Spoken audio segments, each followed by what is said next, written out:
Oh iya iya. Udah lama di sini? Udah berapa lama ngefans sama saya? Ya, makasih ya, makasih.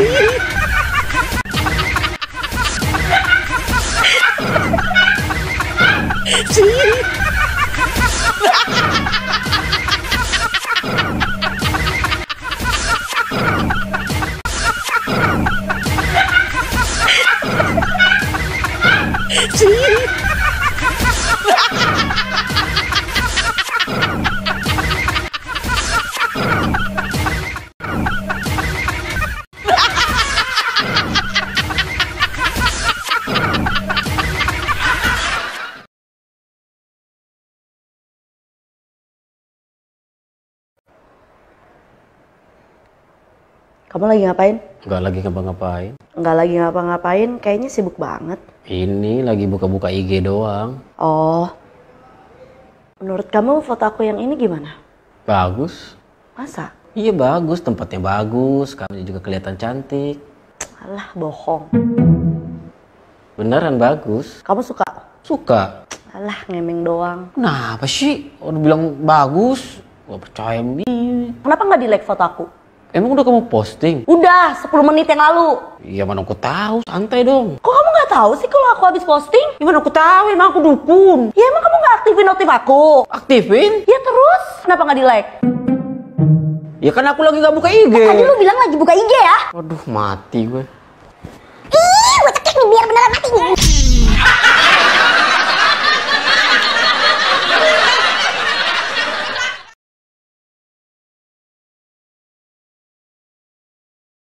Banyaknya beredar di lapangan, adanya emas-emas palsu tentunya membuat masyarakat bingung untuk menentukan mana yang emas palsu, mana yang emas asli. Perlu ketelatenan dan kewaspadaan yang tinggi agar terhindar dari hal-hal yang tidak diinginkan dengan beredarnya emas-emas palsu tersebut. Saya akan menyampaikan bagaimana cara membedakan antara emas palsu dan emas asli. Dengan cara menggigit. Untuk emas yang asli, dia akan berteriak, "Au, sakit."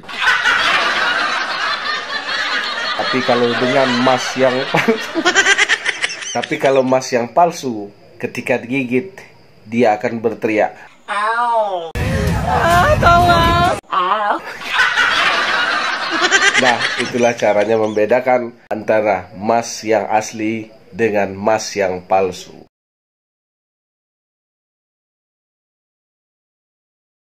Selama beberapa tahun terakhir ini, Pak Iwan membiarkan wajahnya ditubuhi janggut, kumis, dan jambang yang lebat. Pada suatu hari, semuanya itu dicukurnya habis. Sepulangnya dari tukang pangkas, dilihatnya putranya yang masih kecil bermain di depan rumahnya. Dia ingin tahu apakah putra kecilnya masih mengenalnya setelah jambangnya dicukur. Oleh karena itu, dia bertanya kepada putra kecilnya, Dek, di mana rumah Pak Iwan?" Dengan ketakutan, lalu sang anak berlari ke dalam rumahnya dan memanggil ibunya. "Ibu, Bapak telah mencukur brewoknya. Dan kini sekalian juga Bapak lupa di mana rumah kita."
Kisah seorang santri yang dikejar seekor harimau yang ingin memakannya.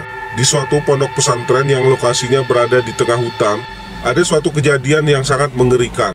yaitu adanya seorang santri yang dikejar-kejar oleh seekor harimau. Singkat cerita, setelah kelelahan dan tak sanggup untuk berlari lagi, maka santri tersebut pasrah dan tawakal kepada Tuhan. Lalu santri tersebut duduk dan memejamkan mata sambil ia berdoa. Setelah beberapa saat, santri tersebut heran, kenapa kok belum dimakan? Lalu santri membuka matanya dan ternyata si harimau berada di sampingnya sedang berdoa juga. Lalu santri menyapa sang harimau dengan senang hati. "Hai, kamu rupanya ikut berdoa juga ya?" Lalu harimau menjawab, "Iya dong, doa sebelum makan, biar diberkahi." Demikian kata si harimau.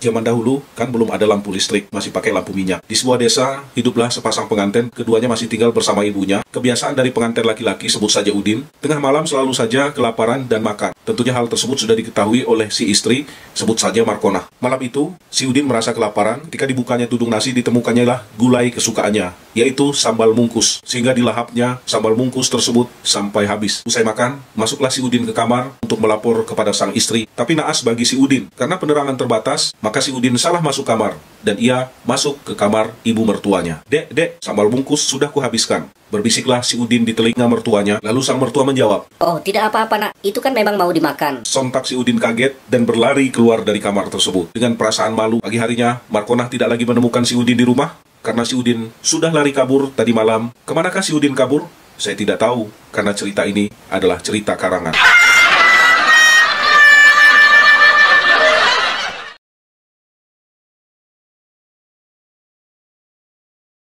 Orasi seorang bupati di hadapan rakyatnya. Konon ceritanya di suatu daerah, seorang bupati yang baru saja terpilih melakukan aksi orasi di hadapan rakyatnya. Tentunya sebelum melakukan orasi, sang bupati melakukan persiapan-persiapan. Salah satunya adalah menyediakan konsep diadakan atau dikonsep oleh ajudan-ajudannya atau staf yang berkepentingan atau yang bertugas di bidangnya. Sampai waktunya sang bupati melakukan orasi di depan rakyatnya. Dengan penuh semangat, saudara-saudara sekalian, terima kasih kalian telah memilih saya menjadi pemimpin kalian.